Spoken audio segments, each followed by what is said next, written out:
വിശുദ്ധ മത്തായി എഴുതിയ സുവിശേഷം 4-ാമത്തെ അധ്യായം 1 മുതൽ 11 വരെയുള്ള വാക്യങ്ങൾ. വിശുദ്ധ മത്തായി എഴുതിയ സുവിശേഷം 4-ാമത്തെ അധ്യായം 1 മുതൽ 11 വരെയുള്ള വാക്യങ്ങൾ ഞാൻ വായിക്കാം. അനന്തരം പിശാചിനാൽ പരീക്ഷിക്കപ്പെടുവാൻ യേശുവിനെ ആത്മാവ് മരുഭൂമിയിലേക്ക് നടത്തി. അവൻ 40 പകലും 40 രാവും ഉപവസിച്ച ശേഷം അവന് വിശന്നു. അപ്പോൾ പരീക്ഷകൻ അടുത്തു വന്ന്, നീ ദൈവപുത്രനെങ്കിൽ ഈ കല്ല് അപ്പമായി തീരുവാൻ കൽപ്പിക്ക എന്ന് പറഞ്ഞു.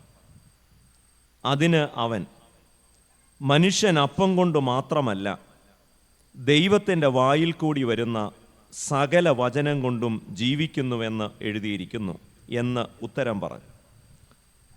പിന്നെ പിശാച് അവനെ വിശുദ്ധ നഗരത്തിൽ കൊണ്ടുപോയി ദൈവാലയത്തിൻ്റെ അഗ്രത്തിന്മേൽ നിർത്തി അവനോട്, നീ ദൈവപുത്രനെങ്കിൽ താഴത്തോട്ട് ചാടുക. നിന്നെക്കുറിച്ച് അവൻ തൻ്റെ ദൂതന്മാരോട് കൽപ്പിക്കും. അവൻ നിന്റെ കാൽ കല്ലിനോട് തട്ടാതെ വണ്ണം നിന്നെ കയ്യിൽ താങ്ങിക്കൊള്ളുമെന്ന് എഴുതിയിരിക്കുന്നുവല്ലോ എന്ന് പറഞ്ഞു. യേശു അവനോട്, നിന്റെ ദൈവമായ കർത്താവിനെ പരീക്ഷിക്കരുത് എന്നും കൂടെ എഴുതിയിരിക്കുന്നു എന്ന് പറഞ്ഞു. പിന്നെ പിശാച് അവനെ ഏറ്റവും ഉയർന്നൊരു മലമേൽ കൂട്ടിക്കൊണ്ടുപോയി ലോകത്തിലുള്ള സകല രാജ്യങ്ങളെയും അവയുടെ മഹത്വത്തെയും കാണിച്ചു. വീണ് എന്നെ നമസ്കരിച്ചാൽ ഇതൊക്കെയും നിനക്ക് തരാമെന്ന് അവനോട് പറഞ്ഞു. യേശു അവനോട്, സാത്താനെ, എന്നെ വിട്ടുപോ. നിന്റെ ദൈവമായ കർത്താവിനെ നമസ്കരിച്ച് അവനെ മാത്രമേ ആരാധിക്കാവൂ എന്ന് എഴുതിയിരിക്കുന്നുവല്ലോ എന്ന് പറഞ്ഞു. അപ്പോൾ പിശാച് അവനെ വിട്ടുപോയി. ദൂതന്മാർ അടുത്തു വന്ന് അവനെ ശുശ്രൂഷിച്ചു. പ്രാർത്ഥിക്കാം. ഞങ്ങളെ സ്നേഹിക്കുന്ന ഞങ്ങളുടെ ദൈവമേ, സ്വർഗീയ നല്ല പിതാവേ, ഈ അനുഗ്രഹീതമായ രാത്രി സമയത്തിനായും ഈ പുതുവത്സരത്തിൻ്റെ പ്രാരംഭ ദിനങ്ങളുടെ അനുഗ്രഹത്തിനായും ഞങ്ങൾ നിനക്ക് നന്ദി പറയുന്നു. ഞങ്ങളുടെ മാതാപിതാക്കൾ വചനം കേട്ട് ധന്യരായ ഈ പുണ്യഭൂമിയിൽ, ഈ തലമുറയിൽ ഞങ്ങൾക്ക് നിന്റെ വചനം കേൾക്കുവാനും നിന്റെ ശബ്ദം തിരിച്ചറിയുവാനും നിന്റെ വചനം അനുസരിക്കുന്നവർക്കുള്ള അനുഗ്രഹം പ്രാപിപ്പാനും തന്ന അവസരത്തിനായി സ്തോത്രം ചെയ്യുന്നു. ഇപ്പോൾ ഈ കൺവെൻഷന് നേതൃത്വം നൽകുന്ന എല്ലാവരെയും ഞങ്ങൾ നന്ദിയോടെ ഓർക്കുന്നു. ഞങ്ങളുടെ മധ്യത്തിലായിരിക്കുന്ന പ്രിയപ്പെട്ട അച്ഛന്മാർക്കായി സ്തോത്രം ചെയ്യുന്നു. പ്രിയപ്പെട്ട എബ്രഹാം ബി ഉമ്മനച്ഛനെയും പി ജി ജോർജ് അച്ഛനെയും തോമസ് പി ചാണ്ടി അച്ഛനെയും സാം മാത്യു അച്ഛനെയും ജേക്കബ് ജോൺ അച്ഛനെയും ആശിഷ് അച്ഛനെയും ഞങ്ങൾ തിരുസന്നിധിയിൽ സമർപ്പിക്കുന്നു. നിന്റെ അഭിഷിക്തന്മാരുടെ നേതൃത്വം ഞങ്ങൾക്ക് ഈ കാലത്ത് ലഭിക്കുന്നതോർത്ത് ഞങ്ങൾ നിന്നെ വാഴ്ത്തുന്നു. ഈ കൺവെൻഷന് വിവിധ നിലകളിൽ നേതൃത്വം നൽകുന്ന എല്ലാ കമ്മിറ്റിക്കാരെയും ചുമതലകൾ വഹിക്കുന്നവരെയും പാട്ടുകളിലൂടെ ഞങ്ങളെ അനുഗ്രഹിക്കുന്നവരെയും ഇന്ന് പ്രാർത്ഥനാപൂർവം നിന്റെ വചനം കേൾക്കുവാൻ ഇവിടെ ശരീരം കൊണ്ട് സന്നിഹിതരായിരിക്കുന്നവരെയും പലയിടങ്ങളിൽ ഇരുന്നു കൊണ്ട് ഇത് ഓൺലൈനിൽ കാണുന്നവരെയും ഞങ്ങൾ ഓർത്ത് പ്രാർത്ഥിക്കുന്നു. നിന്റെ വചനം ഞങ്ങൾക്കിന്ന് അനുഗ്രഹമായി, സത്യമായി, സൗഖ്യമായി, സമാധാനമായി സംഭവിക്കണമേ. യേശുവിൻ്റെ നാമത്തിൽ പ്രാർത്ഥിക്കുന്നത് കരുണയോടെ കേൾക്കണമേ. ആമേൻ. യേശുവിൻ്റെ 40 ദിവസത്തെ ഉപവാസവും പ്രാർത്ഥനയും നോമ്പും ഒക്കെ കഴിഞ്ഞ് ഉടനെ തന്നെ സാത്താൻ യേശുവിൻ്റെ അടുക്കൽ വരിക. എന്നിട്ട് നമ്മൾ തുടർന്നുള്ള കാര്യങ്ങളൊക്കെ ശ്രദ്ധിക്കുമ്പോൾ ആദ്യം സാത്താൻ യേശുവിനോട് പറയുന്നു, ഈ കല്ലൊക്കെ അപ്പമാക്കണം. നീ വീട്ടിൽ ചെന്ന് വിശന്ന് അങ്ങ് വീട്ടിൽ വരെ ചെല്ലുമ്പോൾ അങ്ങ് ക്ഷീണിച്ചു പോകും. അതുകൊണ്ട് ഈ മുൻപിൽ കിടക്കുന്ന നല്ല പാലപ്പം പോലെ വെള്ളയപ്പം പോലുള്ള ഈ കല്ലുണ്ടല്ലോ, നീ ഇത്രയും വലിയ ശക്തിയുള്ള ആളല്ലേ, ഇതൊന്ന് അപ്പമാകാൻ പറഞ്ഞാൽ പെട്ടെന്ന് നിനക്ക് കഴിക്കാം, നിന്റെ ക്ഷീണം മാറാം. യേശു അതിന് കീഴ്പ്പെടുന്നില്ല. അത് കഴിഞ്ഞ് യേശുവിനെ സാത്താൻ കൂട്ടിക്കൊണ്ടുപോയി എന്നാണ് പറയുന്നത്. എന്നിട്ട് കൊണ്ട് നിർത്തിയത് എവിടാണ്? വാളക്കുഴി പള്ളിയുടെ ഏറ്റവും മോളിൽ കൊണ്ട് നിർത്തി. അത് കഴിഞ്ഞ് വീണ്ടും സാത്താൻ യേശുവിനെ കൂട്ടിക്കൊണ്ടുപോവുകയാണ്. എനിക്ക് ഈ ഭാഗം വായിക്കുമ്പോഴുള്ള ഒരു കൗതുകം, ഇങ്ങനെ സാത്താൻ കൂട്ടിക്കൊണ്ടു പോകുന്നിടത്തെല്ലാം എന്തിനാ യേശു പോകുന്നത്? ആദ്യത്തേത് പോട്ടെ, യേശു ഇരിക്കുന്നിടത്ത് സാത്താൻ വന്നതാണെന്ന് പറയാം. രണ്ടാമത് പള്ളിയുടെ മേളിൽ കയറാൻ ഒരു ഏണിയൊക്കെ വെച്ച് കൊടുത്തപ്പം സാത്താൻ വെക്കുന്ന ഏണിയെ കൂടെ ഒക്കെ കയറേണ്ട വല്ല കാര്യമുണ്ടോ? ആ ഭാഗം സൂക്ഷിച്ചു വായിക്കുമ്പോൾ സാത്താൻ നയിക്കുന്ന വഴിയിലൂടാണോ യേശു പോകുന്നതെന്ന് ആരെങ്കിലും സംശയിച്ചാൽ അവരെ കുറ്റം പറയാൻ പറ്റുമോ? കൂട്ടിക്കൊണ്ടുപോയതിരിക്കട്ടെ, പള്ളിയുടെ മേളിൽ കയറാൻ പറഞ്ഞാൽ അതിൻ്റെ മേളിൽ കയറേണ്ട കാര്യമുണ്ടോ? സാത്താനെ എന്നെ വിട്ടുപോകുന്നുള്ളത് പള്ളിയുടെ മേളിൽ കയറുന്നതിന് മുമ്പ് അങ്ങ് പറഞ്ഞാൽ പോരായിരുന്നു? ഇനി അതും പോട്ടെ, അടുത്തത് ദൂരെ ഒരു ഉയർന്ന സ്ഥലത്ത്, അവിടെയും സാത്താൻ പറഞ്ഞു നമുക്ക് പോകാം. ഉടനെ യേശു എന്ത് ചെയ്യുന്നു? പോവാം എന്ന് പറഞ്ഞു ഉടനെ ഈ സാത്താൻ്റെ പുറകെ അങ്ങ് പോവാം. അങ്ങനെ യേശുവിന് ഒരു അല്ല, ഇങ്ങനെ പറയുന്ന സ്ഥലത്തോട്ടൊക്കെ എന്തിനാ യേശു പോന്നേ? അങ്ങ് പോകാതിരുന്നാ പോരെ? പരീക്ഷയിൽ അകപ്പെടാതിരുന്നാ പോരെ?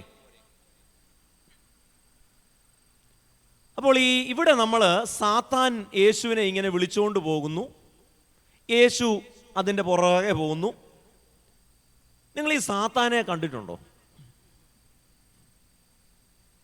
നിങ്ങളുടെ മനസ്സിൽ എന്താണെന്ന് എനിക്കിപ്പോൾ അറിയാം. കണ്ടിട്ടുണ്ടോ സാത്താനെ?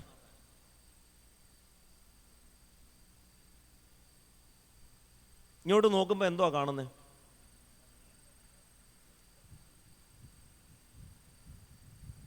നമ്മളാരും സാത്താനെ കണ്ടിട്ടില്ല.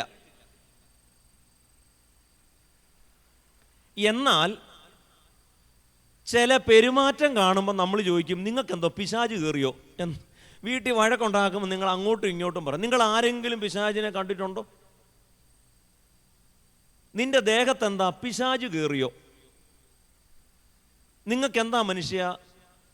അപ്പോൾ നമ്മൾ ആരും പിശാചിനെ കണ്ടിട്ടില്ല. ചില പെരുമാറ്റം കാണുമ്പോൾ പിശാചാണോന്ന് തോന്നി.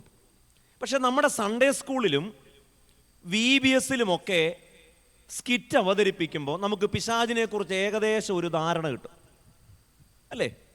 പഴയ ഒനിഡ TV പോലെയാണ്, 2 കൊമ്പും 1 വാലും ഒക്കെ ഉണ്ട്, കറുത്ത നിറമാണ്. പിശാചിൻ്റെ നിറം കറുത്തതാണോ വെളുത്തതാണോ?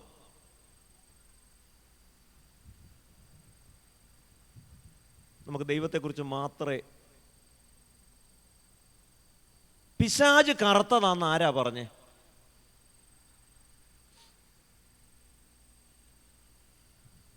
ആരെങ്കിലും പിശാചിനെ കണ്ടിട്ടുണ്ടോ? ഇല്ല. പിന്നെ എന്തിനാ ഈ പെയിന്റ് അടിച്ച് പിശാചിനെ കറുപ്പിക്കുന്നത്? പിശാച് കറുത്തിട്ടാണെങ്കിൽ പിശാച് ആഫ്രിക്കക്കാരനാണെന്ന് അതിൻ്റെ അർത്ഥം, അല്ലേ?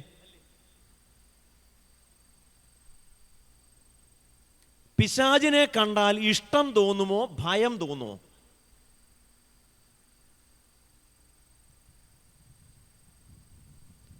വേദപുസ്തകത്തിൽ പറയുന്നത് പിശാച് അലറുന്ന സിംഹം പോലെ വരുന്നെന്ന്. ഏതെങ്കിലും പിശാച് അലറുന്ന സിംഹം പോലെ വന്നാൽ ആ പിശാച് പറയുന്നത് നിങ്ങൾ കേൾക്കുമോ? ഇതുവഴി ഒരു ചേര ഇപ്പം വരട്ടെ, പിശാച് ചേരയുടെ രൂപത്തിൽ വരട്ടെ, എന്ത് സംഭവിക്കും?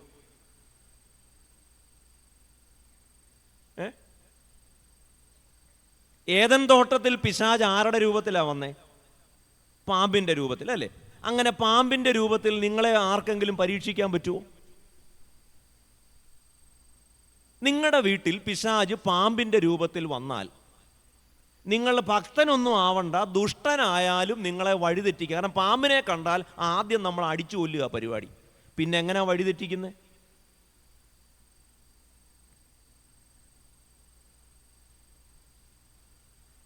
പിശാചിനെ കണ്ടാൽ ഇഷ്ടം തോന്നുമോ ഭയം തോന്നുമോ? ഒന്നാന്ത്യമായിട്ട് പറയാൻ പറ്റിയ വിഷയം പറ.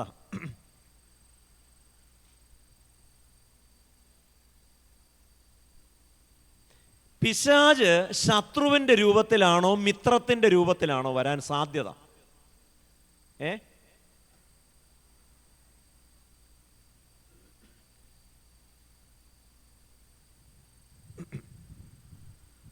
നിങ്ങൾ ഇങ്ങോട്ട് തന്നെ വന്നാണോ? പിശാച് ശത്രുവിൻ്റെ രൂപത്തിലാണോ മിത്രത്തിൻ്റെ രൂപത്തിലാണോ വരാൻ സാധ്യത? രണ്ട് അഭിപ്രായമുണ്ട്. ശത്രുവാണെന്നും മിത്രമാണെന്നും രണ്ട് വ്യത്യസ്തമായ അഭിപ്രായങ്ങളുണ്ട്. എന്നാൽ സാത്താൻ നിങ്ങളുടെ അടുക്കൽ നിങ്ങൾക്ക് കണ്ണെടുത്താൽ കണ്ടുകൂടാത്ത ആളുടെ രൂപത്തിലാണ് വരുന്നതെങ്കിൽ നിങ്ങളെ വഴിതെറ്റിക്കാൻ പറ്റുമോ? അതെന്താ? നിങ്ങളുടെ ശത്രുവാണെന്ന് നിങ്ങൾക്ക് 101% ഉറപ്പുള്ള ഒരാളുടെ രൂപത്തിൽ സാത്താൻ വരുമോ?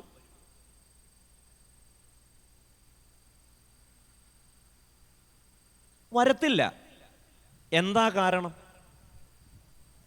ആ വ്യക്തി എത്ര ശ്രമിച്ചാലും നിങ്ങളെ വഴിതെറ്റിക്കാൻ പറ്റില്ല. കാരണം അയാൾ എന്തു പറഞ്ഞാലും നിങ്ങൾ വിശ്വസിക്കില്ല. കാരണം നിങ്ങൾക്കറിയാം ആ വ്യക്തി നിങ്ങളുടെ പുക കണ്ടേ അട. അപ്പോൾ ശത്രുവിൻ്റെ രൂപത്തിൽ വന്ന് നിങ്ങളെ വഴിതെറ്റിക്കാൻ പറ്റുമോ? ആര് പറഞ്ഞാലാണ് നമ്മൾ വിശ്വസിക്കുക?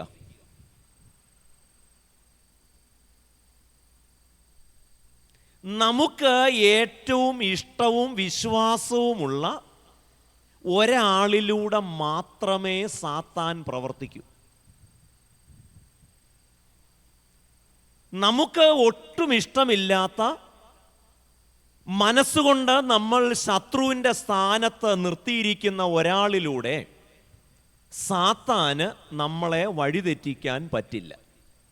കാരണം ആ വ്യക്തി എന്തെങ്കിലും പറയുമ്പോൾ തന്നെ നമുക്കറിയാം ഇതൊരു കൊണഷ്ടാണ്, ഇതൊരു ചതിയാണ്, ഇതിൻ്റെ പിറകിൽ എന്തോ സൂത്രമുണ്ട്. അതുകൊണ്ട് നിങ്ങൾ എന്തു ചെയ്യും?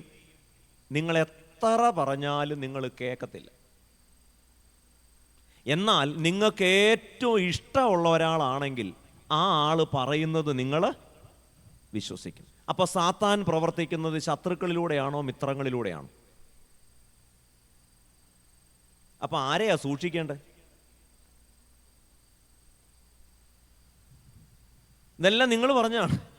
ആരെയാ സൂക്ഷിക്കേണ്ടത്? ശത്രുവിനെയാ. നിങ്ങൾ ശത്രു എന്ന് കരുതുന്ന ആളെയാണോ മിത്രമെന്ന് കരുതുന്ന ആളെയാണോ സാത്താൻ ഉപയോഗിക്കാൻ സാധ്യത? രണ്ട്, ഇവരിൽ ആരിലൂടെ കേൾക്കുന്നതായിരിക്കും നിങ്ങൾ വിശ്വസിക്കാൻ കൂടുതൽ സാധ്യത?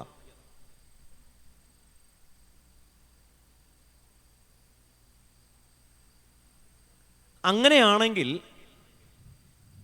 നമുക്ക് കുറച്ചുകൂടെ മനസ്സിലാവുന്ന ഒരു ഉദാഹരണം പറഞ്ഞാൽ, നമ്മുടെ കുഞ്ഞുങ്ങളൊക്കെ സ്കൂളിലും കോളേജിലും ഒക്കെ പഠിക്കുന്നു. ഒരു 40 കുട്ടികളോ 45 കുട്ടികളോ ഒക്കെ ഉണ്ടെന്ന് വിചാരിക്കുക. അതിലൊരു 10-25 പേരെ നമ്മുടെ ചെറുക്കന് കണ്ണെടുത്താൽ കണ്ടുകൂടാ.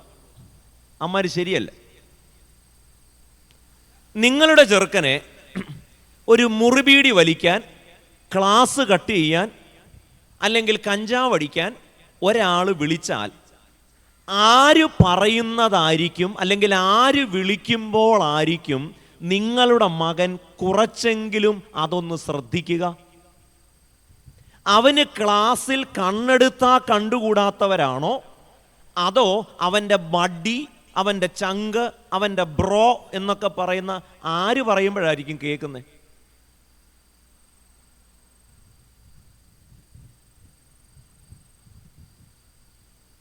ഞങ്ങളുടെ പാഴ്സനേജിൽ വന്ന് കുത്തിത്തിരിപ്പുണ്ടാക്കണമെങ്കിൽ അച്ഛൻ ഇഷ്ടമുള്ള ഒരാൾ വരുമ്പോഴാണോ അച്ഛൻ കേൾക്കുന്നത്? അച്ഛന് ഇഷ്ടമില്ലാത്തവരാ ആരായിരിക്കും എളുപ്പം? അതിൻ്റെ മുകളിലോട്ടുള്ളത് ഞാൻ പറയുന്നില്ല, പാഴ്സനേജ് കൊണ്ട് അങ്ങ് നിർത്തുക. ബാക്കി മനസ്സിലായി കാണുമല്ലോ.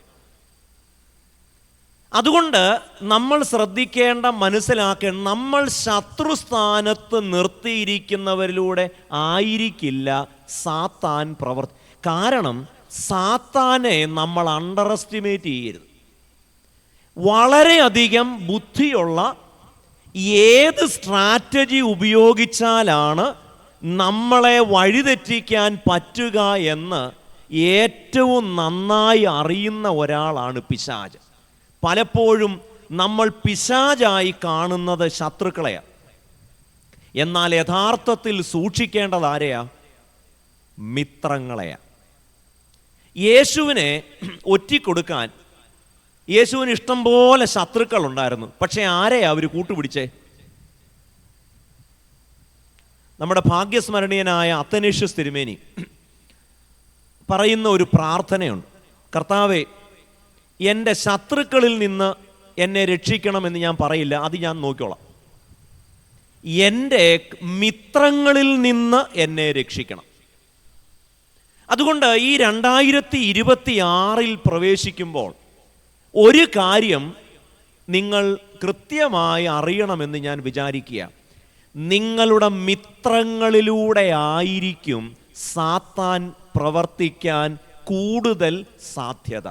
കാരണം അവർ പറയുമ്പോഴാണ് നിങ്ങൾക്ക് വിശ്വസിക്കാൻ തോന്നുക. അപ്പോൾ ആരുടെ രൂപത്തിലാണ് യേശുവിൻ്റെ അടുക്കൽ സാത്താൻ വന്നതെന്നൊന്നും നമുക്കറിയില്ല. സാത്താൻ ഏതു ഭാഷയിലായിരിക്കും സംസാരിച്ചത് യേശുവിനോട്? കാരണം അവിടെ സംസാരിച്ചു എന്ന് പറയുന്നുണ്ടല്ലോ, അവർ തമ്മിലൊരു സംസാരം നടക്കുന്നുണ്ട്. സാത്താൻ്റെ ഭാഷ ഏതാ? ഏതു മനുഷ്യനെയാണോ സാത്താൻ വഴിതെറ്റിക്കാൻ ഉദ്ദേശിക്കുന്നത് ആ മനുഷ്യൻ്റെ ഭാഷയാണ് സാത്താൻ്റെ ഭാഷ. നമ്മളിൽ ചിലരെങ്കിലും സാത്താൻ്റെ ഭാഷ എന്ന് കരുതുന്നത് ഈ ബാഹുബലിയിലെ കട്ടപ്പയുടെ ഭാഷയാണ്. അല്ല. മലയാളികളോട് മലയാളത്തിലും, തമിഴ്നാട്ടുകാരോട് തമിഴ്നാട്ടിലും, തെലുങ്കരോട് തെലുങ്കിലുമാണ്. സുറിയാനി മാത്രം അറിയാവുന്നവനോട് സുറിയാനിയിലും, അരാമ്യ മാത്രം അറിയാവുന്ന ആളോട് അരാമ്യ ഭാഷയിലും. അതുകൊണ്ട് നമുക്ക് മനസ്സിലാവുന്ന ഭാഷയിലായിരിക്കും സാത്താൻ സംസാരിക്കുന്നത്. കാരണം നമുക്ക് മനസ്സിലായില്ലെങ്കിൽ പിന്നെ നമ്മളെ എങ്ങനെയാണ് വഴിതെറ്റിക്കുന്നത്? ആവട്ടെ, സാത്താനെ കുറിച്ച് പറയാനല്ലല്ലോ ഇന്ന് ഞാനിവിടെ വന്നിരിക്കുന്നത്. എന്നാലും ആദ്യത്തെ ആ വാക്യങ്ങളൊക്കെ കാണുമ്പോൾ ചില കൗതുകം അതിൻ്റെ അകത്ത് വെച്ചിട്ടുള്ളത് കൊണ്ട് ഞാൻ ഇത്രയും കാര്യങ്ങൾ പറഞ്ഞു എന്ന് മാത്രം. അപ്പോൾ തീർച്ചയായും യേശുവിനോട് പിശാച് അല്ലെങ്കിൽ സാത്താൻ സംസാരിക്കുന്നത് യേശുവിൻ്റെ ഭാഷയിലായിരിക്കും.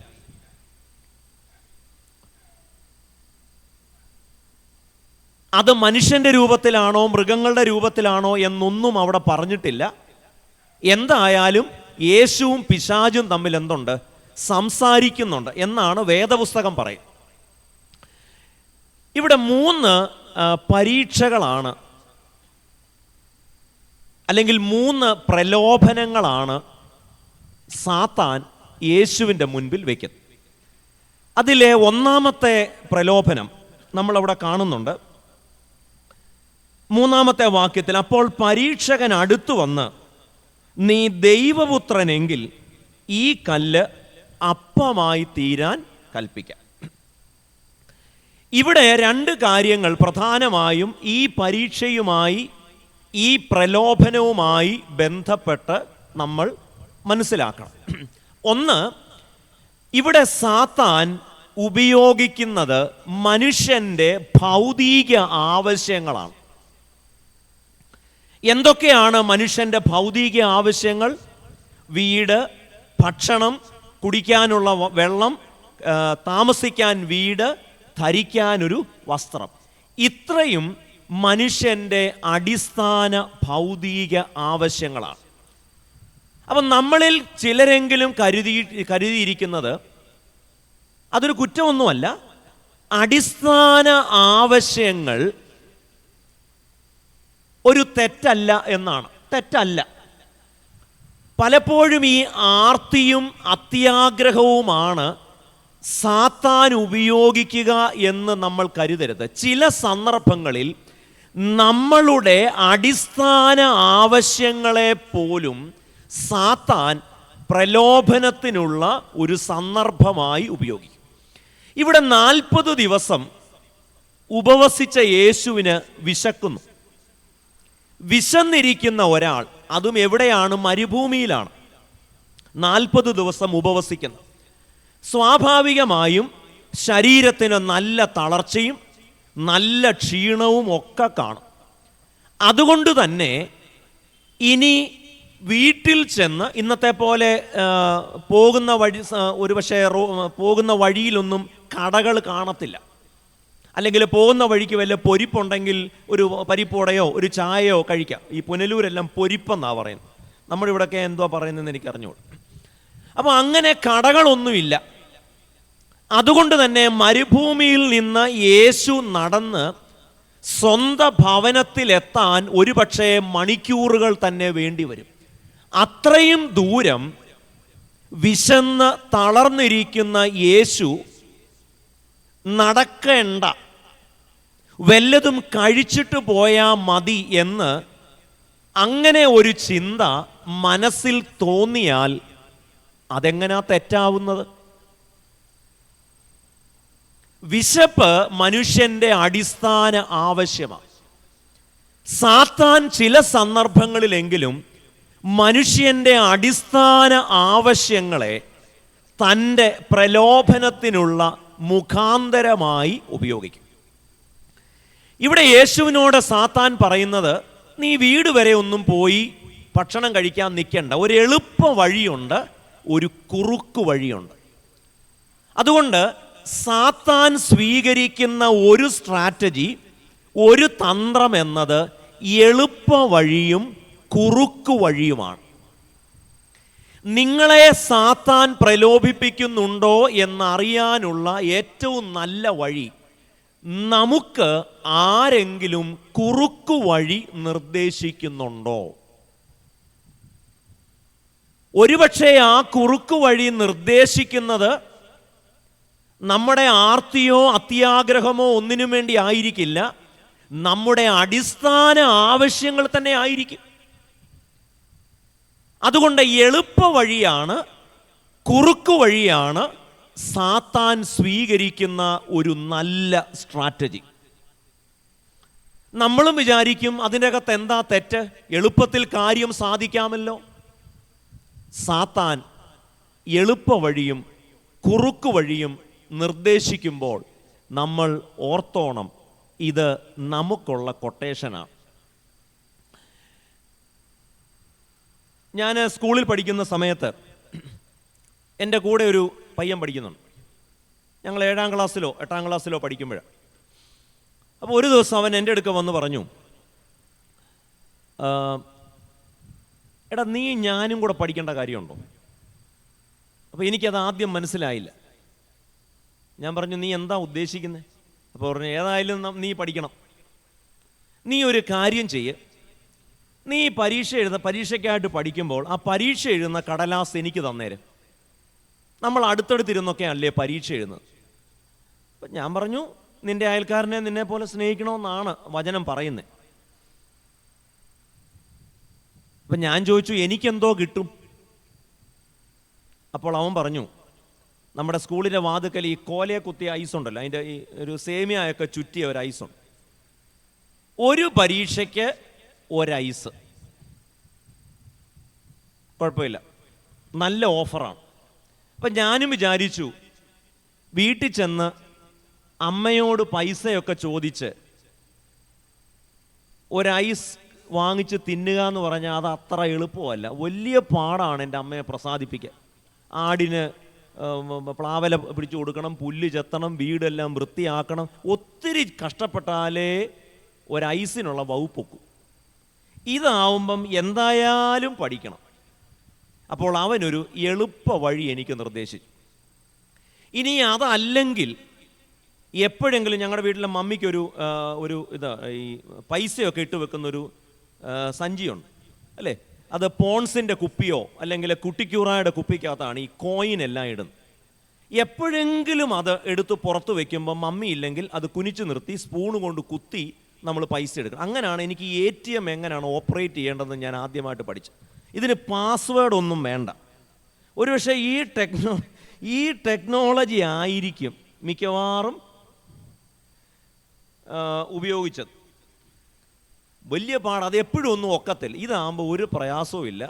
നേരെ എഴുതുന്നു, പേപ്പർ അങ്ങോട്ട് കൊടുക്കുന്നു, ജയിക്കുന്നു, പുറത്തോട്ടിറങ്ങുന്നു, ഐസ് വാങ്ങി. Super idea. ആദ്യത്തെ പരീക്ഷ മലയാളമാണ്. ആത്മാർത്ഥമായിട്ട് പഠിച്ചു. കാരണം ജീവിതത്തിൽ ആദ്യമായിട്ടാണ് പഠിക്കുന്നത് കൊണ്ട് എന്തെങ്കിലും പ്രയോജനമുണ്ടെന്ന് എനിക്ക് തോന്നി. ഒന്നാമത്തെ പേപ്പർ എഴുതി അങ്ങോട്ട് കൊടുത്തു. അവനും നല്ല ആവേശത്തിലായിരുന്നു, അവൻ എഴുതി. രണ്ടാമത്തെ പേപ്പറും കൊടുത്തു. അതിൻ്റെ പകുതി ആയപ്പം ടീച്ചർ വന്ന് പിടിച്ചു. അപ്പം അവൻ ആവേശം കൂടിയപ്പം പേപ്പറൊക്കെ അങ്ങോട്ട് മാറ്റി വെച്ച് എഴുതാൻ തുടങ്ങി. നമ്മുടെ ഒരു അച്ഛൻ്റെ കൊച്ചമ്മയായിരുന്നു മലയാളം ടീച്ചർ. ആ ടീച്ചർ തന്നെ പിന്നെ എൻ്റെ പള്ളിയിൽ ഞങ്ങളുടെ അച്ഛനായിട്ടും വന്നു. ആ അച്ഛൻ എന്നെ പിടിച്ചു, കാര്യങ്ങളൊക്കെ ചോദിച്ചു. അപ്പോൾ അതിനെ എന്തിൻ്റെ ഗണത്തിൽപ്പെടും? കോപ്പിയടിയുടെ ഗണത്തിൽപ്പെടും. ടീച്ചർ നോക്കിയപ്പോൾ അത് കോപ്പിയടിയാ. എനിക്ക് അത് എൻ്റെ അയൽക്കാരനെ സ്നേഹിക്കുന്നതായിട്ട് തോന്നിയുള്ളൂ. അതിനകത്ത് എന്തെങ്കിലും ഒരു പാപമോ കുറ്റമോ ഉള്ളതായിട്ട് എനിക്ക് തോന്നിയില്ല. അവനെ സഹായിക്കുക, ഉള്ളവനില്ലാത്തവന് കൊടുക്കണമെന്നാണല്ലോ. ചുരുക്കത്തിൽ ഞാനും തോറ്റു, എൻ്റെ കൂട്ടുകാരനും തോറ്റു. എന്തൊക്കെയായിരുന്നു? മലപ്പുറം കത്തി, നാടൻ ബോംബ്, എഴുതുന്നു, കൊടുക്കുന്നു, അങ്ങോട്ട് ഇറങ്ങുന്നു, ഐസ് തിന്നുന്നു. അപ്പോൾ എൻ്റെ ആ കൂട്ടുകാരൻ, ഒന്ന് ആലോചിച്ച് നോക്കിയാൽ, അവൻ എൻ്റെ ആരല്ല, ശത്രുവല്ല. എനിക്ക് കണ്ണെടുത്താൽ കണ്ടുകൂടാത്ത ഒരുത്തനായിരുന്നെങ്കിൽ ഞാൻ ചെയ്യത്തില്ല. കാരണം ഇതിൻ്റെ അകത്ത് എന്തോ കൊണഷ്ടുണ്ടെന്ന് എനിക്ക് തോന്നിയാൽ. ഇവൻ എൻ്റെ ബഡ്ഡി ആയതുകൊണ്ട് ഞാൻ ഒട്ടും സംശയിച്ചില്ല. അപ്പം സാത്താൻ ആരിലൂടെ ഓപ്പറേറ്റ് ചെയ്തു? അപ്പോൾ ഒന്ന് ആലോചിച്ച് നോക്കിയാൽ, ഒരു ഐസ്ക്രീം കഴിക്കാൻ എൻ്റെ മുൻപിലുള്ള വഴികളെല്ലാം ബുദ്ധിമുട്ടുള്ള വഴികളാണ്, വലിയ അധ്വാനമുള്ള വഴികളാണ്. വീട്ടിലൊത്തിരി പണി ചെയ്യണം, അമ്മയെ സന്തോഷിപ്പിക്കണം.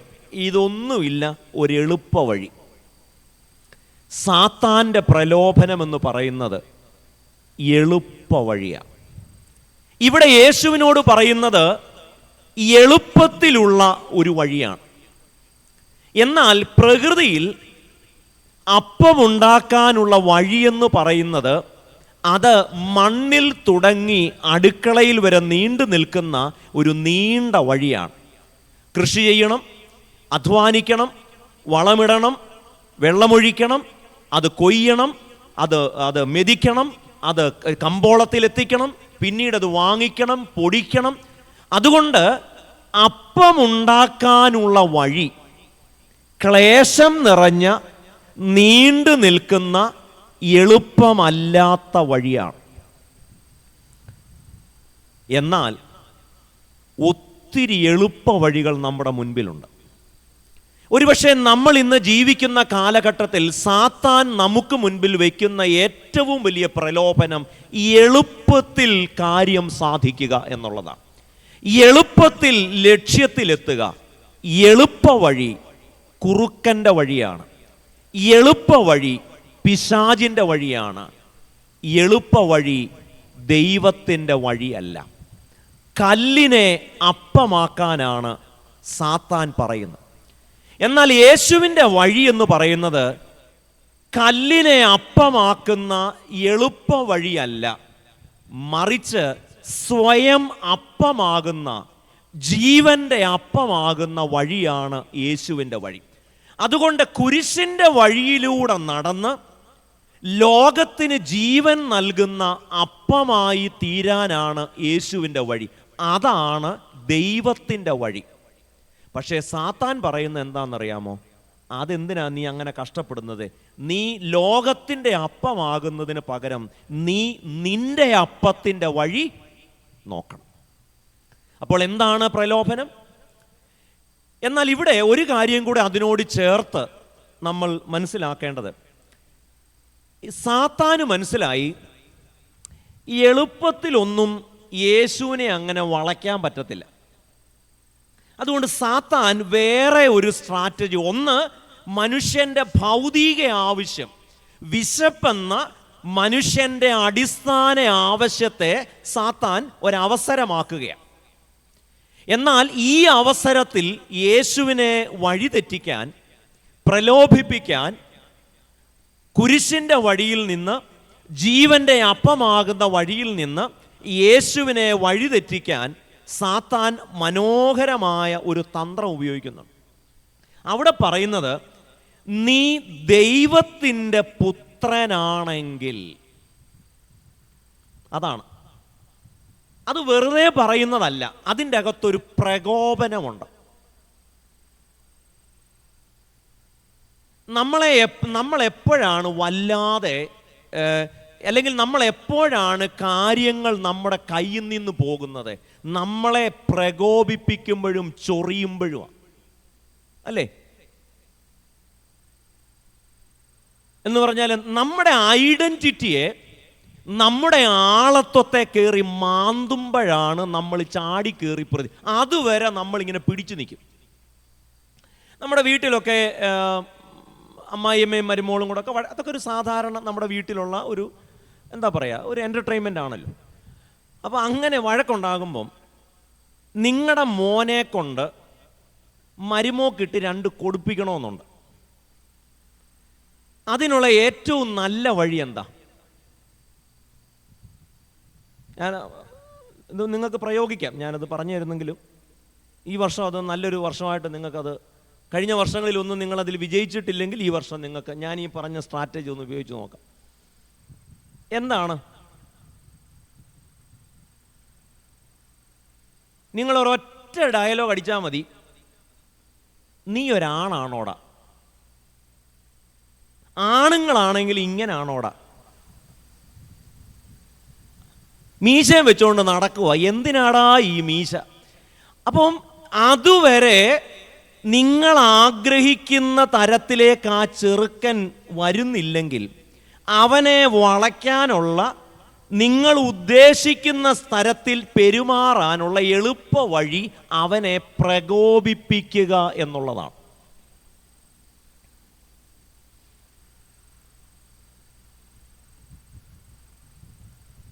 അതുവരെ നിങ്ങൾ എന്തു പറഞ്ഞാലും ഭാര്യയെ തല്ലണ്ടെന്ന് വിചാരിക്കുന്നവൻ, ഈ കള്ളു കുടിക്കുന്നവരെ ഒരു ദിവസം കള്ളു കുടിക്കണ്ടെന്നങ്ങ് വിചാരിക്കുക.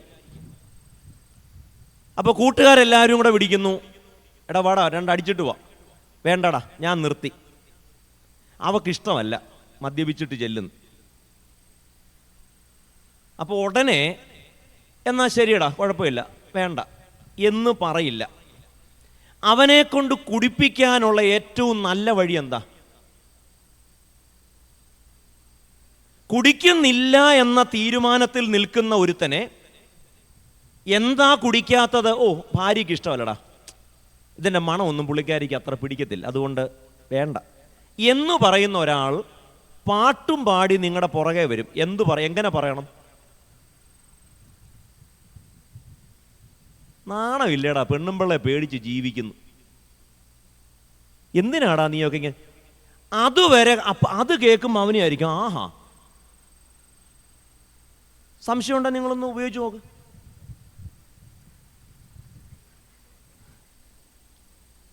അപ്പൊ ഏതൊരാളെയും നമ്മൾ ആഗ്രഹിക്കുന്ന സ്ഥലത്തേക്ക് കൊണ്ടുവരാനുള്ള വഴി ആ ആളെ പ്രകോപിപ്പിക്കുക എന്നുള്ളതാണ്.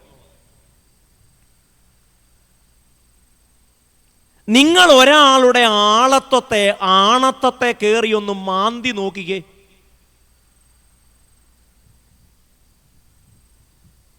ഈ ആശിഷച്ചൻ സെമിനാരി പഠിക്കുന്ന കാലത്ത് ഞാനും അച്ഛൻ്റെ ക്ലാസ്സിൽ പോയതാ. പഠിപ്പിച്ചൊന്നൊന്നും പറയാം. അപ്പോൾ ഞങ്ങളുടെ ക്ലാസ്സിൽ എന്തെങ്കിലും ഞാനിങ്ങനെ പഠിപ്പിച്ചപ്പോൾ ഞാനൊരു മണ്ടത്തരം പറഞ്ഞു എന്ന് വിചാരിക്കാം. മിക്കവാറുമൊക്കെ അതായിരിക്കും പറഞ്ഞത്. അപ്പം ഞാൻ ആ പറഞ്ഞതിൻ്റെ അകത്തൊരു തെറ്റുണ്ട്. അപ്പോൾ ആശിഷ് അച്ഛൻ, അല്ലെങ്കിൽ അന്ന് ആശിഷാണ്, അച്ഛൻ ആ പറഞ്ഞത് തെറ്റാണ്. അപ്പം അപ്പോഴാണ് മനസ്സിലായത് ഞാൻ പറഞ്ഞത് ബ്ലണ്ടറാണല്ലോ. അപ്പം ഞാനതങ്ങ് തിരുത്തും. അയ്യോ സോറി ആശിഷേ, ഞാനത് ഓക്കെ. എന്നാൽ ഈ ആശിഷിനെ ഇഷ്ടമില്ലാത്ത ഒരാൾ ആ ക്ലാസ്സിലുണ്ടെങ്കിൽ എന്തു ചെയ്യും? രാത്രിയിൽ ഞാൻ താമസിക്കുന്നിടത്ത് നിക്കോദിമോസിനെ പോലെ വരും. മനസ്സിലായോ? അവരെപ്പോഴും ആക്റ്റീവ് ആകുന്നത് രാത്രിയിലാണ്. അപ്പം നിക്കോദിമോസിനെ പോലെ ഒരാൾ എൻ്റെ അടുക്ക ഒരു അച്ഛൻ എന്തുകൊണ്ടെന്ന് എന്നിട്ട് പറഞ്ഞു, അച്ഛ ഇന്ന് ആശിഷേ, ഞാൻ പറഞ്ഞു ഞാനത് തെറ്റ് പറഞ്ഞതല്ലേ, ആശിഷ് അതങ്ങ് തിരുത്തിയല്ലേ. എന്നാലും അച്ഛ ഒരു അധ്യാപകനോടൊക്കെ അങ്ങനെ പറയാമോ? അപ്പം അതുവരെ ഞാൻ അങ്ങനെ ചിന്തിച്ചിട്ടില്ല. എനിക്ക് തെറ്റുപറ്റിയതിൻ്റെ ഒരു ജാള്യതയിലാണ് ഞാൻ അതുവരെ നിൽക്കുന്നത്. എന്നാലും ക്ലാസ്സിലൊക്കെ പോയി മണ്ടത്തരം പറഞ്ഞ് കുറച്ചുകൂടെ ഒക്കെ പ്രിപ്പയർ ചെയ്തിട്ട് പോകാമായിരുന്നു എന്ന് ഇരിക്കുമ്പോൾ എന്നെ ആശിഷിനെതിരെ തിരിക്കണമെങ്കിലുള്ള എളുപ്പ വഴി എന്താ? രാത്രി വരിക. അച്ഛാ, എന്നാലും അവനി അഥവാ അവൻ അങ്ങനെ പറയണമെന്നുണ്ടെങ്കിൽ ഒരു അധ്യാപകനോടൊക്കെ അങ്ങനെ പരസ്യമായി പറയാമോ? അല്ലേലും അച്ഛാ അവൻ അധ്യാപകരെ പുച്ഛമാണ്. ഇത് ആശിഷ് മനസാ വാചാ ചിന്തിച്ചിട്ടുള്ള കാര്യമല്ല. ഞാൻ അവനത് പറഞ്ഞപ്പോൾ എനിക്കതങ്ങനെ തോന്നിയിട്ടുമില്ല. പക്ഷേ എന്നാലും ഒരധ്യാപകനോടങ്ങനെ പറയാമോ? അപ്പോഴത്തേക്കാണ് എൻ്റെ ഈഗോ ഉണരും. സാത്താൻ എപ്പോഴും പ്രവർത്തിക്കുന്നത് നമ്മുടെ ഈഗോയെ കയറി മാന്തിയ. അതുവരെ നമ്മൾ ഇതൊന്നും കൂസത്തില്ലെങ്കിലും നീ ദൈവപുത്രനാണെങ്കിൽ, കാരണം ദൈവപുത്രനാണോ എന്നൊരു സംശയത്തിൻ്റെ കാര്യമില്ല. കാരണം യോർദാനിൽ യേശു സ്നാനമേറ്റപ്പോൾ സ്വർഗത്തിൽ നിന്നൊരു ശബ്ദമുണ്ടായി, ഇവൻ എൻ്റെ പ്രിയപുത്രൻ. എല്ലാവരും കേട്ടതാണ്. And there was a heavenly attestation as well. So now everyone knows Jesus is the Son. പക്ഷെ എന്നാലും സാത്താൻ കയറി ഒന്ന് മാന്തുക. ഇപ്പം ഞങ്ങൾ പള്ളികളിലൊക്കെ കമ്മിറ്റിയൊക്കെ നടത്തുമ്പോൾ എപ്പോഴും എല്ലാ കാര്യങ്ങളിലൊന്നും ഒരു യോജിപ്പുണ്ടാവണമെന്നില്ല. അപ്പോൾ ചിലപ്പോൾ കമ്മിറ്റിയിലൊക്കെ വിമർശനമൊക്കെ വരും. നമ്മളതിനെയൊക്കെ വളരെ പോസിറ്റീവായിട്ട് എടുക്കും. എന്നാൽ ആ വിമർശനം പറഞ്ഞ ഒരാളെ എനിക്കെതിരെ തിരിക്കണമെങ്കിലുള്ള എളുപ്പ വഴി എന്താ? ഇതിൻ്റെ വേറെ പല വേർഷനാണ് ഈ അരമനകളിലൊക്കെ നടക്കുന്നത്. അവിടെ ചെന്നിട്ട് ഏതെങ്കിലും ഒരു അച്ഛനെതിരെ തിരിക്കണമെങ്കിൽ, കാരണം ഈഗോയെ തൊട്ടാൽ വഴുതി വീഴാത്ത മനുഷ്യർ വളരെ കുറവാണ്. ഒരുപക്ഷെ കള്ള് കാണിച്ചാൽ നിങ്ങൾ വഴിതെറ്റില്ല. ഒരുപക്ഷെ ഒരു സ്ത്രീയെ കാണിച്ചാൽ നിങ്ങൾ വഴിതെറ്റണമെന്നില്ല. പണം കൊടുത്താൽ വഴിതെറ്റണമെന്നില്ല. ഒരുപക്ഷെ ഏതെങ്കിലും സ്ഥാനം കൊടുത്താൽ വഴിതെറ്റും. പക്ഷേ നിങ്ങളുടെ ഈഗോയെ തൊട്ടാൽ, അതുകൊണ്ട് ഓർക്കേണ്ട ഒരു പ്രധാന കാര്യം, സാത്താൻ നമ്മളെ വഴിതെറ്റിക്കാൻ ശ്രമിക്കുന്ന ഒരു പ്രധാന തന്ത്രമെന്നത് നമ്മുടെ ഈഗോയെ കയറി മാന്തും എന്നുള്ളതാണ്. ഇവിടെ പറയുന്നു, നീ ദൈവത്തിൻ്റെ പുത്രനാണെങ്കിൽ, നീ ഒരാണാണെങ്കിൽ, നീ ഒരച്ഛനാണെങ്കിൽ, നിനക്ക് മീശ ഉണ്ടെങ്കിൽ എന്നൊക്കെ പറയുമ്പം ചാടിക്കേറി നമ്മളങ്ങ് ഇറങ്ങും. അപ്പോൾ ഒന്ന് ആലോചിച്ച് നോക്കിക്കേ, ഇത് ആരുടെ സൂത്രമാണ്, ആരുടെ തന്ത്രമാണ്? If you are the son of God. അതുകൊണ്ട് ഒന്നാമത് എനിക്ക് പറയാനുള്ള, യേശുവിൻ്റെ ഒന്നാമത്തെ പ്രലോഭനം പരീക്ഷയിൽ 2-3 കാര്യങ്ങളാണ് നമ്മൾ അതിനോട് ഒന്ന്, മനുഷ്യൻ്റെ അടിസ്ഥാന ആവശ്യങ്ങളെ പോലും പലപ്പോഴും നമ്മൾ അത്യാഗ്രഹമോ ഒക്കെ വരുമ്പോഴാണ്, അത്യാഗ്രഹം, ദ്രവ്യാഗ്രഹം, അത് സാത്താൻ്റെ തന്ത്രമാണെന്ന് നമുക്കറിയാം. എന്നാൽ ചിലപ്പോഴെങ്കിലും മനുഷ്യൻ്റെ അടിസ്ഥാന ആവശ്യങ്ങളെ പോലും സാത്താൻ തൻ്റെ പരീക്ഷണത്തിനുള്ള അവസരമാക്കാം. രണ്ടാമത് നമ്മളവിടെ പറഞ്ഞത്, യേശുവിനെ പെട്ടെന്ന് പറഞ്ഞ് വഴിതെറ്റിക്കാനാവില്ല എന്നറിഞ്ഞതുകൊണ്ടാവണം യേശുവിൻ്റെ ആളത്വത്തെ, യേശുവിൻ്റെ ഈഗോയെ പ്രൊവോക്ക് ചെയ്യുകയാണ്. പലപ്പോഴും നമ്മുടെ ഈഗോയെ കയറി മാന്തുമ്പോഴാണ് നമ്മുടെ സകല നിയന്ത്രണവും നഷ്ടപ്പെടുന്നത്.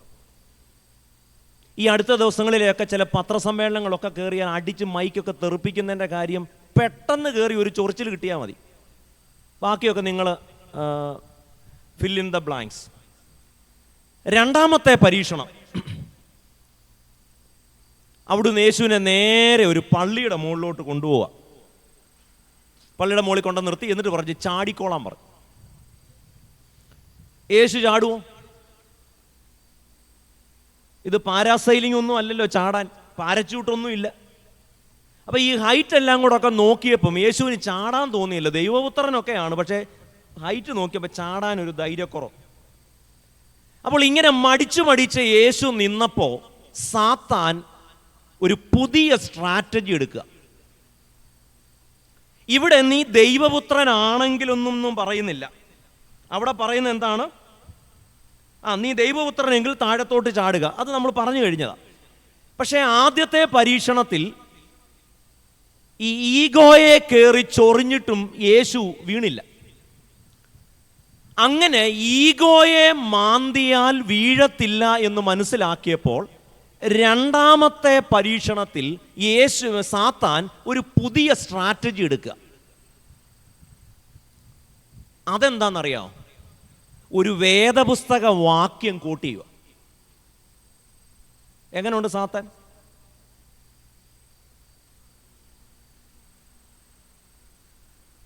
നമ്മളിൽ പലരും, അല്ലെങ്കിൽ നമ്മളിൽ എല്ലാവരും ഒരുപക്ഷെ ഈഗോ നമുക്ക് ഹാൻഡിൽ ചെയ്യാനറിയാം. പക്ഷേ ഒരു വാക്യം പറഞ്ഞു പോയാൽ നമ്മൾ തെന്നിയടിച്ച് വീഴും. ബാക്കിയൊക്കെ നിങ്ങൾക്ക് അപ്പം ഞാൻ പറഞ്ഞു വരുന്നത് എന്താണെന്ന് മനസ്സിലാവും. എനിക്ക് ചിലപ്പോൾ തോന്നിയിട്ടുണ്ട്, ഇപ്പം ഇതൊരു എക്യുമെനിക്കലാണെങ്കിലും മാർത്തോമാക്കാരെ എളുപ്പത്തിൽ വഴിതെറ്റിക്കാനുള്ള ഒരു നല്ല സ്ട്രാറ്റജി ഒരു വാക്യം എടുത്ത് വീശിയാൽ മതി. ഇത് ആരുടെ തന്ത്രമാണ്? കാരണം വാക്യം കേട്ടാൽ അപ്പം നമുക്ക് പ്രശ്നമാണ്, കൺഫ്യൂഷനാണ്. അപ്പം യേശുവിൻ്റെ അടുക്കൽ പോലും ദൈവപുത്രനായ യേശുവിനെ പോലും വഴിതെറ്റിക്കാൻ വചനം ഒരായുധമാക്കി മാറ്റുകയാണ് സാത്താൻ. അതുകൊണ്ട് സാത്താൻ്റെ സ്ട്രാറ്റജിയിൽ ഇതും കൂടെ. സാത്താൻ്റെ റെപ്പർട്ടോറെ, സാത്താൻ്റെ ആവനാഴിയിൽ ഉള്ള പല ആയുധങ്ങളിൽ ഒരായുധം എന്ന് പറഞ്ഞാൽ വാക്യമെടുത്ത് വീശും.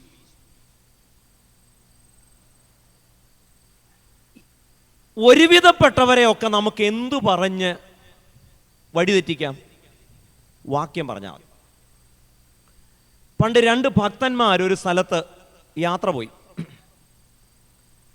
അപ്പോൾ ഒരു വഴിക്ക് പോവുകയാണ്, വൈകുന്നേരത്തെ വരത്തുള്ളൂ. അതിൽ ഒരാൾ ചോറെടുത്തിരുന്നു, വാഴയിലക്കകത്ത്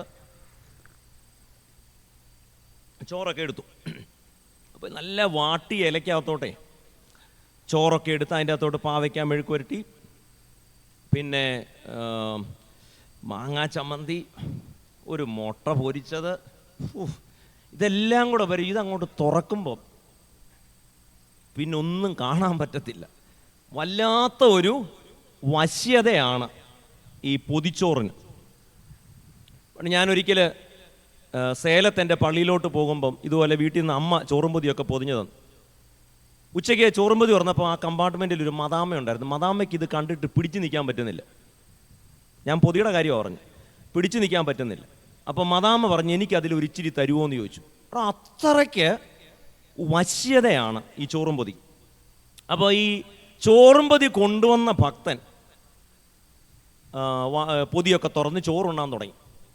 വിശപ്പിന് ഭക്തിയുമായിട്ട് വലിയ ബന്ധമൊന്നുമില്ലല്ലോ, മറ്റേ പുള്ളിക്കും വിശപ്പുണ്ട്. പക്ഷെ ഇവൻ്റെ കയ്യിൽ നിന്ന് ഇച്ചിരി ചോറ് കിട്ടിയിട്ട് ചാവാമെന്ന് വിചാരിച്ചാൽ ഇവനാണെങ്കിൽ അറത്ത കൈക്ക് ഉപ്പ് തേക്കാത്തവനാ, അവൻ തരത്തില്ലെന്നറിയാം. പക്ഷേ ഇവനെ കുപ്പിയിലാക്കണമെങ്കിൽ, കാരണം ഇവൻ ഭക്തനാണ്, ഇവൻ്റെ കയ്യിൽ നിന്ന് ചോറടിച്ചു മാറ്റണമെങ്കിൽ ഒരൊറ്റ വഴിയേ ഉള്ളൂ, ഒരു വാക്യം പറയണം. അതിന് പറ്റിയൊരു വാക്യം. പുള്ളി കുറേ നേരം ആലോചിച്ചു. നല്ലൊരു വാക്യം കിട്ടി.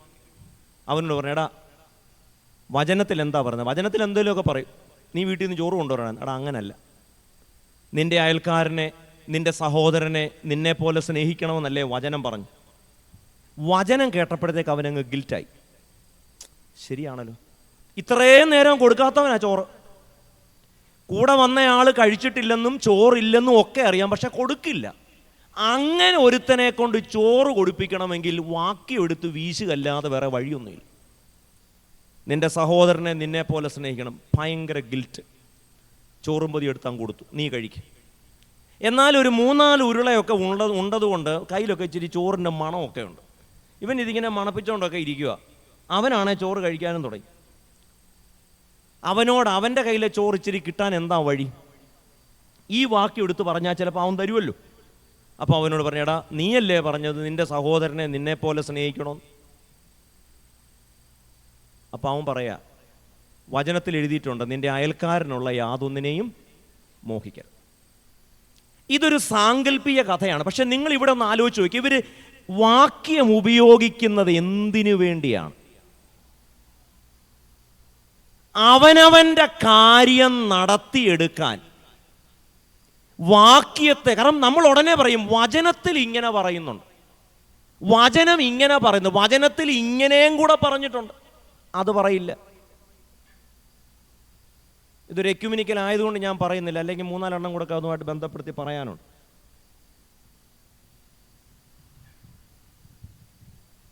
നമ്മളൊന്ന് ആലോചിച്ച് നോക്കി. നമ്മുടെ പള്ളിയിൽ പിരിവിനാരെങ്കിലും വരുമ്പോൾ അവർ ഉപയോഗിക്കുന്നൊരു വാക്യമാണ് അമർത്തി കുലുക്കി കൊടുക്കണം. വല്ലാത്ത കുലുക്കാണ് ആ ഞായറാഴ്ച. പിന്നെ വിധവയുടെ 2 വെള്ളിക്കാശ്. നിങ്ങളൊന്ന് ആലോചിക്കുക, ബാക്കി ഒരു ഞായറാഴ്ചയും ആ വാക്യം പ്രസംഗിക്കത്തില്ല. അന്നത്തെ ദിവസം പിരിവിൻ്റെ അന്ന് ഈ വാക്യം പറയുന്നതിന് ഒരൊറ്റ ലക്ഷ്യമേ ഉള്ളൂ, നിങ്ങളുടെ പോക്കറ്റിലിരിക്കുന്ന കാശ് അടിച്ചു മാറ്റുക എന്ന് മാത്രമേ ഉള്ളൂ. അപ്പോൾ വചനം എന്തിനു വേണ്ടിയാണ് പറയുന്നതെന്നത് പ്രധാനമാണ്. എല്ലാം വാക്യമാണ്, പക്ഷെ ഈ വാക്യം പറയുന്നതിൻ്റെ പിന്നിൽ എന്ത് അജണ്ടയാണ് ഉള്ളത്? എന്തുകൊണ്ടാണ് സാധാരണ ഒരു ഞായറാഴ്ച വിധവയുടെ 2 വെള്ളിക്കാശിനെ കുറിച്ച്, കാരണം അന്ന് പിരിവില്ലല്ലോ. എന്തുകൊണ്ടാണ് അമർത്തി കുലുക്കി കൊടുക്കുന്നതിനെ കുറിച്ച് സാധാരണ ഒരു ഞായറാഴ്ച പറയാത്തത്? പിരിവുള്ള ഞായറാഴ്ച മാത്രം ചില വാക്യങ്ങൾ സെലക്ട് ചെയ്ത് വെച്ചിരിക്കുക അന്ന് വീശാൻ. ഇവിടെ സാത്താൻ എടുത്ത് വീശുന്നത് എന്താണ്? വാക്യമാണ്. അതുകൊണ്ട് മർത്തോമാക്കാരോട് പറയാം, മറ്റുള്ളവരോട് പറയാൻ എനിക്ക് അവകാശമില്ല. ഏതെങ്കിലും ഒരാൾ ഇങ്ങനെ പറഞ്ഞിട്ടില്ലേ എന്ന് പറയുമ്പം ഇങ്ങനെയും കൂടെ പറഞ്ഞിട്ടില്ലേ എന്ന് ചോദിക്കണം. അതെന്തൊക്കെയാണ്? എനിക്കങ്ങ് മുട്ടി നിൽക്കുമോ അത് പറയാഞ്ഞിട്ട്. പക്ഷേ ഇത് എക്യുമെനിക്കലായിപ്പോയി. ഇതാണ് ഈ എക്യുമെനിക്കലിന് ഞാൻ പോകാത്തത്. കാരണം നമുക്ക് പറയേണ്ട പല കാര്യങ്ങളും അതിനും പോരാത്തതിന് ഈ സൂത്രം ലൈവ്. മനുഷ്യന് സമാധാനത്തോടൊരു കാര്യം പറയാൻ പറ്റത്തില്ല. പോട്ടെ, ഞാൻ പറഞ്ഞ ഏകദേശം നിങ്ങൾക്ക് പിടികിട്ടിയല്ലോ. രാത്രി എനിക്ക് ഈ വഴിയോടെ അങ്ങോട്ട് പോകണ്ട. അപ്പോൾ ഇവിടെ സാത്താനാണ് വേദപുസ്തക വാക്യമെടുത്ത് ഉദ്ധരിക്കുന്നത്. ഇതൊരു ചെറിയ സ്ട്രാറ്റജി അല്ല. ഇന്ന് ഒരുപക്ഷെ നമ്മുടെ ആത്മീക മേഖലയിൽ ഏറ്റവും അധികം സർവ്വസാധാരണമായി സാത്താൻ ഉപയോഗിക്കുന്ന ഒരായുധം വേദപുസ്തകത്തിലെ ചില വാക്യങ്ങൾ പെറുക്കിയെടുത്ത് വായിക്കും. എന്നാൽ വചനത്തെ സാത്താൻ ആയുധമാക്കുമ്പോൾ സാത്താൻ്റെ പ്രലോഭനത്തെ നേരിടാനുള്ള ആയുധം വചനം തന്നെയാണ്. നീ മുകളിൽ നിന്ന് ചാടിക്കോ, ദൈവദൂതന്മാർ നിന്നെ താങ്ങിക്കൊള്ളും. അത് ദൈവത്തിന് ചിലരുണ്ടല്ലേ, ദൈവത്തിൻ്റെ പ്രോമിസെ മുറുക്ക പിടിച്ചു പറഞ്ഞോണം, ഇങ്ങനെയൊക്കെ പറഞ്ഞിറങ്ങും. അപ്പോൾ നമ്മൾ എന്താ പറയേണ്ടത്? കർത്താവ് ഇവിടെ പറയുന്നു, നിന്റെ ദൈവമായ കർത്താവിനെ പരീക്ഷിക്കരുത് എന്നും കൂടെ എഴുതിയിട്ടുണ്ടല്ലോ. അതുകൊണ്ട് നമ്മുടെയൊക്കെ വീടുകളിൽ ഇങ്ങനെ വന്നിട്ട് വചനത്തിൽ ഇങ്ങനെ പറഞ്ഞിട്ടില്ലേ എന്ന് പറയുമ്പോൾ വചനത്തിൽ ഇങ്ങനെയും കൂടെ പറഞ്ഞിട്ടില്ലേ, അതാണ് അതിൻ്റെ മറുപടി. അയ്യോ, ഇപ്പോഴാണോ സത്യം ഞാൻ അറിഞ്ഞേ, ഈ വചനത്തിൽ ഇങ്ങനെ ഉണ്ടായിരുന്നല്ലോ. യേശു എന്താ പറഞ്ഞത്? അങ്ങനെ വചനത്തിലുണ്ട്, പക്ഷെ വചനത്തിൽ ഇങ്ങനെയും കൂടെ ഉണ്ട്.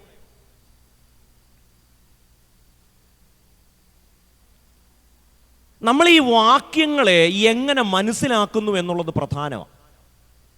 വേദപുസ്തകത്തിൽ എല്ലാത്തിനും വാക്യമുണ്ട്. പൈസ കൊടുക്കാൻ വാക്യമുണ്ട്, കൊടുക്കാതിരിക്കാൻ വാക്യമുണ്ട്, അപ്പനെ അമ്മയെ നോക്കാതിരിക്കാൻ വാക്യമുണ്ട്, നോക്കാൻ വാക്യമുണ്ട്. നിങ്ങളുടെ ലക്ഷ്യം എന്താണെന്നുള്ളതനുസരിച്ചിരിക്കും.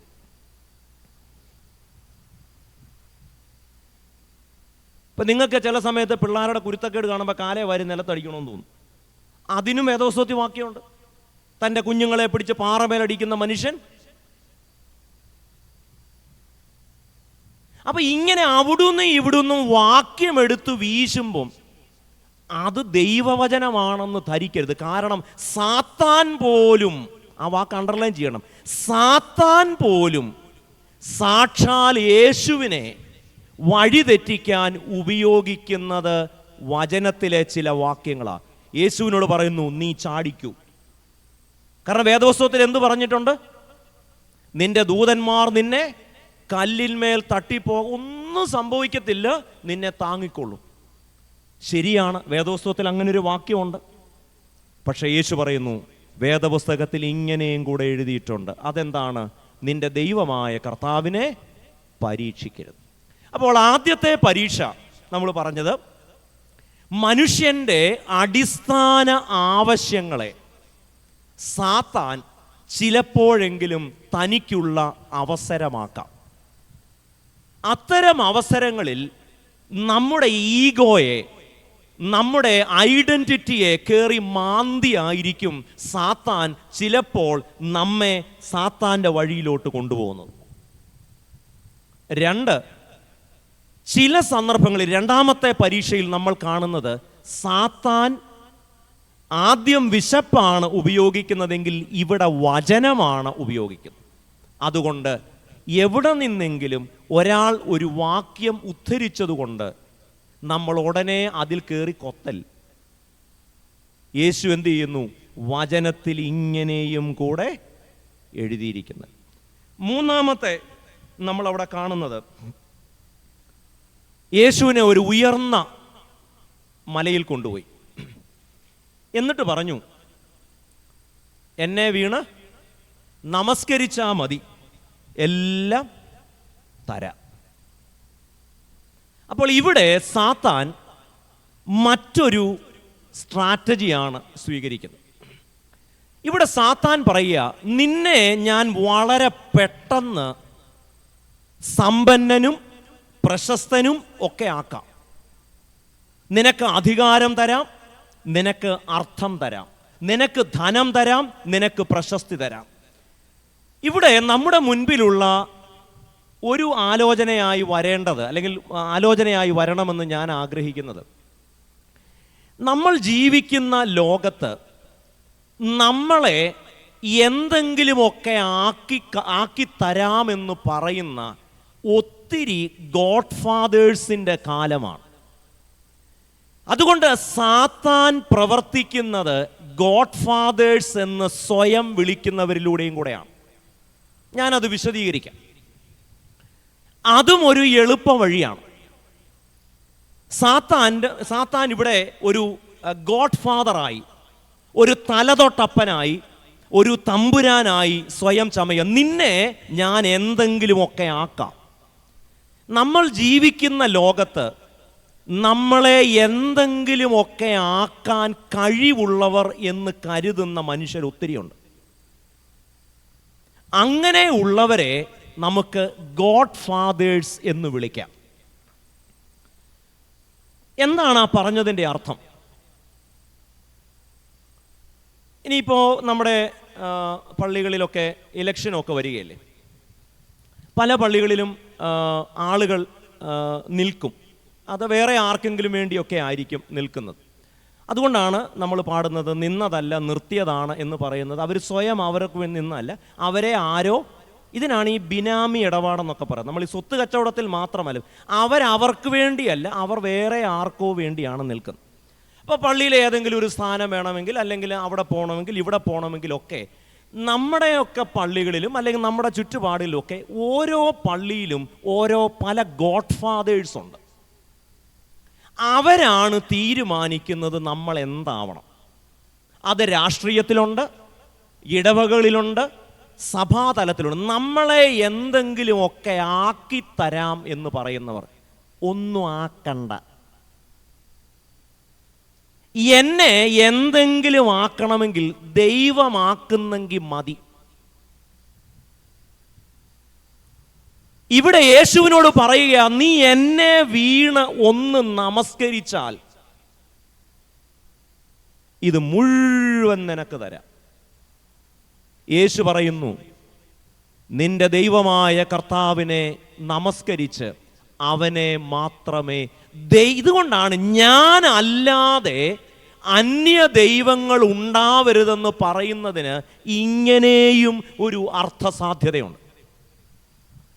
ഒരുപക്ഷെ നമ്മുടെ രാഷ്ട്രീയത്തിലുമൊക്കെ പ്രവർത്തിക്കുന്ന പല സുഹൃത്തുക്കൾ, കോളേജുകളിൽ സ്കൂളുകളിലൊക്കെ പ്രവർത്തിക്കുന്നവർക്ക് ഒരുപക്ഷെ പ്രമോഷൻ കിട്ടാതെ പോയത്, അല്ലെങ്കിൽ അവർ അർഹിക്കുന്ന ചില കാര്യങ്ങൾ കിട്ടാതെ പോയത് ഒറ്റ കാരണമേ ഉള്ളൂ. ഒന്ന് വണങ്ങിയിരുന്നെങ്കിൽ, ഒന്ന് കുമ്പിട്ടിരുന്നെങ്കിൽ എന്തെങ്കിലുമൊക്കെ ആകാമായിരുന്നു. എന്നാൽ തല പോയാലും ദൈവത്തെ അല്ലാതെ മറ്റാരെയും. അതുകൊണ്ട് നമ്മുടെയൊക്കെ സമൂഹങ്ങളിൽ ഇന്ന് ഒത്തിരി ആൾ ദൈവങ്ങളുണ്ട്. അപ്പോൾ ആൾ ദൈവങ്ങളെന്ന് പറയുമ്പോൾ ഏതോ ചില കൾട്ടി ഗ്രൂപ്പുകൾ മാത്രമല്ല. നമ്മുടെ കുടുംബത്തിൽ, നമ്മുടെ ഇടവകയിൽ, രാഷ്ട്രീയത്തിൽ, സമൂഹത്തിലൊക്കെ കുറച്ച് ആൾ ദൈവങ്ങളുണ്ട്. രാഷ്ട്രീയത്തിൽ അതിന് ഗ്രൂപ്പ് എന്ന് പറയും, നമ്മുടെ കൂട്ടത്തിൽ അതിന് ഗ്രൂപ്പ് എന്നും പറയും. രണ്ടും ഒന്നാണ്. എന്നെ കേൾക്കുന്ന പ്രിയപ്പെട്ടവരെ, നിങ്ങൾക്ക് എന്തെങ്കിലുമൊക്കെ കിട്ടണമെങ്കിൽ, എന്തെങ്കിലുമൊക്കെ ആകണമെങ്കിൽ ഉള്ള എളുപ്പ വഴി ഭൂമിയിൽ സ്വയം ദൈവങ്ങളായി ചമയുന്നവരെ വണങ്ങി നിന്നാ മതി. അതുകൊണ്ട് സാത്താൻ ഒരു ഗോഡ് ഫാദറിൻ്റെ രൂപത്തിൽ, തലതൊട്ടപ്പൻ്റെ രൂപത്തിലാണ് ഇവിടെ വരുന്നത്. നീ എന്നെ വീണ് നമസ്കരിക്ക. ഈ ദിവസങ്ങളിലൊക്കെ ഈ തദ്ദേശ സ്വയംഭരണ തെരഞ്ഞെടുപ്പൊക്കെ നടക്കുകയാണല്ലോ. അതിൻ്റെ റിസൾട്ടും ഒക്കെ വന്നു. ചിലരെങ്കിലും പറഞ്ഞിട്ടുള്ള ഒരു കാര്യം, അച്ഛാ ഒന്ന് വണങ്ങി കുമ്പിട്ടൊക്കെ നിന്നിരുന്നെങ്കിൽ ചിലതൊക്കെ കിട്ടിയേനെ. വേണ്ട. എപ്പോഴാണോ ദൈവം നമ്മളെ ആക്കുന്നത് അപ്പം മതി. ഇനി ദൈവമാക്കിയില്ലേ, ആവണ്ട. അപ്പോൾ ദൈവമാക്കുന്നില്ല എങ്കിലും എനിക്കായേ പറ്റൂ എന്ന്, അതായത് ഞാൻ ഏതെങ്കിലും ഒരു സ്ഥാനത്ത് പദവിയിൽ എത്തേണ്ടത് എൻ്റെ ആവശ്യമാണെന്ന് ചിന്തിക്കുമ്പോഴാണ് ഇടവകകളിലെ, സഭകളിലെ, രാഷ്ട്രീയത്തിലെ ആൾ ദൈവങ്ങളെ നമ്മൾ നമസ്കരിക്കാൻ പോകുന്നത്. ആയില്ലേ, ആവണ്ടാന്നേ. കിട്ടിയില്ലേ, കിട്ടണ്ടാന്നേ. ദൈവത്തെ അല്ലാതെ മറ്റൊരുത്തനെയും വണങ്ങരുത്. സാത്താൻ നമ്മുടെ മുൻപിൽ വെക്കുന്ന മൂന്നാമത്തെ പ്രലോഭനം, മൂന്നാമത്തെ സ്ട്രാറ്റജി എന്ന് പറയുന്നത് ആൾ ദൈവങ്ങളുടെ, തലതൊട്ടപ്പന്മാരുടെ രൂപത്തിലാണ്. When you have God as your father, why do you need godfathers? ദൈവം അപ്പനായിട്ടുണ്ടെങ്കിൽ, if you have God as your father, why you need godfathers? തല പോയാലും ദൈവത്തെ അല്ലാതെ മറ്റൊരുത്തനെയും വണങ്ങല്ല. ഇന്ന് ആരെ വേണമെങ്കിലും വണങ്ങും, ദൈവത്തെ ഒഴിച്ച്. എളുപ്പത്തിൽ എന്തെങ്കിലുമൊക്കെ ആകാനുള്ള വഴി ഭൂമിയിലെ സ്വയം ദൈവമെന്ന് കരുതുന്നവരെ വണങ്ങിയും കുമ്പിട്ടും നിൽക്കുക. യേശു പറയുന്നു, നിന്റെ ദൈവമായ കർത്താവിനെ നമസ്കരിച്ച് അവനെ മാത്രമേ ആരാധിക്കാവൂ. ഒരു കൊച്ച് വേദപുസ്തകത്തിലെ ഒരു അനക്ഡോട്ടൂടെ പറഞ്ഞ് ഞാൻ അവസാനിപ്പിക്കും. ജോസഫ് ജയിലിൽ കിടക്കുന്ന സംഭവം നമുക്കറിയാം. ഒരുപക്ഷെ നമ്മൾ ഈ ഹണി ട്രാപ്പ് എന്നൊക്കെ പറയുന്നതിൻ്റെ ആദ്യത്തെ ദൃഷ്ടാന്തമാണ് ജോസഫ്. കാരണം തെളിവ് ഒത്തിരി ഉണ്ട് അല്ലേ? തുണിയുണ്ട്, വീഡിയോ റെക്കോർഡിംഗ് ഉണ്ട്, വോയിസ് റെക്കോർഡുണ്ട്, വാട്സാപ്പ് ഉണ്ട്. അപ്പോൾ പൊത്തിഫേറിൻ്റെ ഭാര്യ ഇതെല്ലാം കൂടെ കൊണ്ട് ആരെ കാണിച്ചു? പ്രൂഫുണ്ട്. അതുകൊണ്ട് ഈ ഹണി ട്രാപ്പ് കണ്ടുപിടിച്ചത് പോലും പൊത്തിഫേറിൻ്റെ ഭാര്യ. ആ തുണിയാണ് കോടതിയിൽ തെളിവായിട്ട് വന്നത്. ആര് ജയിലിൽ പോയി? അതുകൊണ്ട് ഈ ജയിലിൽ പോയി കിടക്കുന്ന എല്ലാവരും കുറ്റക്കാരാകണമെന്ന് നിർബന്ധമൊന്നുമില്ല. ഇതുപോലെ ചില പൊത്തിഫേറിൻ്റെ ഭാര്യമാരുണ്ടെങ്കിൽ ഒരു തുണിയുടെ അറ്റവുമായിട്ട് അവിടെ ചെന്നാൽ മതി. പോട്ടെ, അതല്ലല്ലോ നമ്മുടെ വിഷയം. അങ്ങനെ പുള്ളി ജയിലിൽ കിടക്കുക. അപ്പോഴാണ് രാജാവിനൊരു സ്വപ്നം, ചക്രവർത്തിക്ക് ഒരു സ്വപ്നമൊക്കെ കണ്ടു. അപ്പോൾ കൂടെ കിടക്കുന്ന ഈ ജയിലിൽ കിടക്കുന്ന ആളോട് പറഞ്ഞു, നീ പോയി പറ, ഇതാണ് രാജാവ് കണ്ട സ്വപ്നത്തിൻ്റെ അർത്ഥം. പക്ഷെ ഒരു കാര്യം, നീ പറയുന്നതൊക്കെ രാജാവിന് ഇഷ്ടമായി കഴിയുമ്പോൾ ഒരു കാര്യം, എൻ്റെ കാര്യം കൂടെ ഒന്ന് പറഞ്ഞേക്കണേ, ഒരു ശുപാർശ. അവിടെ ചെന്നു, സ്വപ്നമൊക്കെ പറഞ്ഞു, രാജാവിന് ഇഷ്ടമായി. പക്ഷെ ആര് മറന്നുപോയി? കൂട്ടുകാരൻ അങ്ങ്. അപ്പോൾ ഒരു റെക്കമെൻഡേഷൻ ലെറ്ററൊക്കെ കൊടുത്തൊരു ശുപാർശ കൊടുത്തു വിട്ടതാ. പുള്ളി അങ്ങ് മറന്നുപോയി. പിന്നെയും കുറേ കാലം ജയിലിൽ കിടന്നു. ഒടുവിൽ ആ രാജ്യത്തെ വലിയ ഒരാളായി ജോസഫ് മാറി. അങ്ങനെ വലിയ ആളാകാൻ എളുപ്പ വഴി സ്വീകരിച്ചതാണ് ഈ ശുപാർശ കത്ത്. അങ്ങനെ ജോസഫിൻ്റെ ശുപാർശ കത്ത് ഈ കൂട്ടുകാരൻ ഓർത്തിരുന്നെങ്കിൽ, കൂട്ടുകാരൻ്റെ ശുപാർശയിലായേനെ ജോസഫ് ഈ സ്ഥാനത്തെത്തുന്നത്. അങ്ങനെയാണെങ്കിൽ ആ കൂട്ടുകാരൻ ചാവുന്നതുവരെ പറയും, നീ കൂടുതലൊന്നും ഞെളിയണ്ട, നിന്നെ ആക്കിയത് ഞാനാ. ഇതാണ് ഈ ഗോഡ് ഫാദേഴ്സിൻ്റെ കയ്യും കാലും പിടിച്ചാലുള്ള കുഴപ്പം.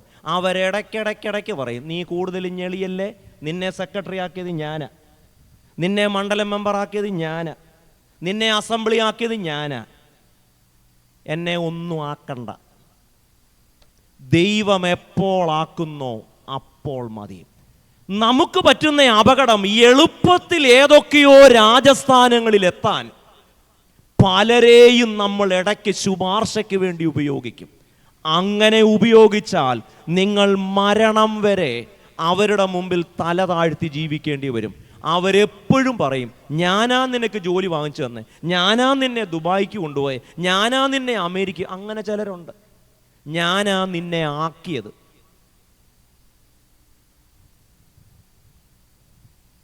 ഇവിടെ പറയുന്നു, എന്തെങ്കിലും ആകാൻ, എന്തെങ്കിലും കിട്ടാൻ ഭൂമിയിലെ തമ്പുരാക്കന്മാരെ, ഭൂമിയിലെ ഗോഡ് ഫാദേഴ്സിനെ വണങ്ങുകയും നമസ്കരിക്കുകയും ചെയ്യരുത്.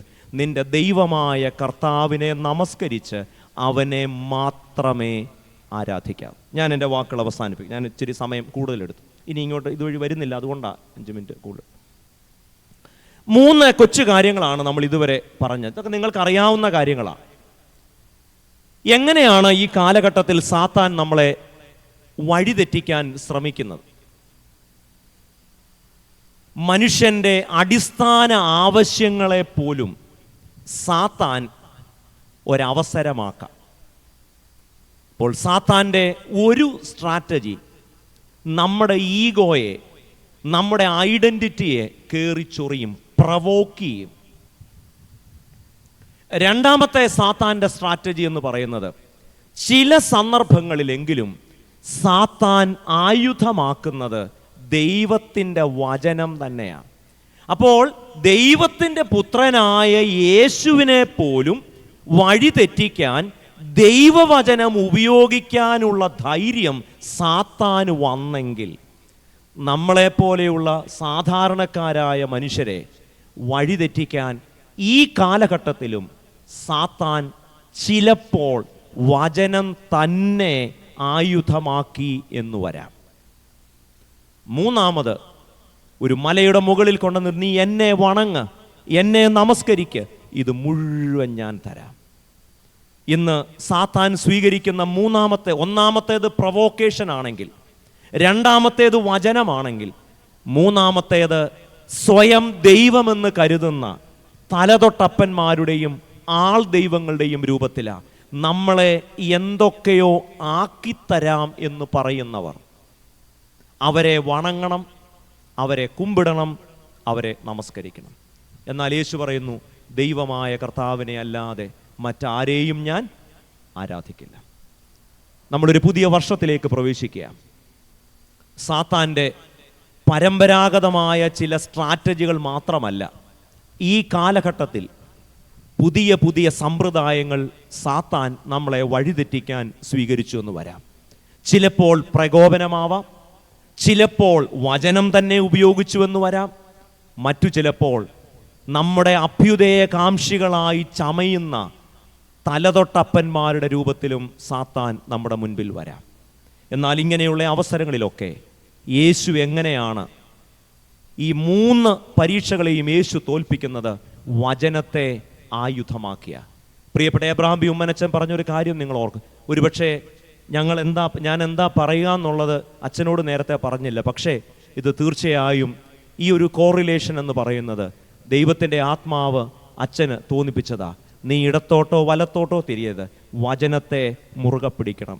സാത്താൻ്റെ ഇന്നത്തെ പരീക്ഷകൾ, അത് പ്രൊവോക്കേഷൻ ആയാലും വചനമായാലും തലതൊട്ടപ്പന്മാരുടെ രൂപത്തിലായാലും, അതിനെ അതിജീവിക്കാൻ വചനത്തെ തന്നെ മുറുകെ പിടിക്കുക. അതുകൊണ്ട് വചനത്തെ മുറുകെ പിടിച്ച്, വചനത്തിൽ ആശ്രയിച്ച്, വചനത്തിൽ വേരൂന്നി പുതിയ വർഷം സാത്താൻ്റെ പ്രലോഭനങ്ങളെ അതിജീവിക്കുവാനും അനുഗ്രഹീതമായ ക്രിസ്തീയ ജീവിതം നയിപ്പാനും ദൈവം നമുക്ക് ഓരോരുത്തർക്കും സഹായിക്കട്ടെ.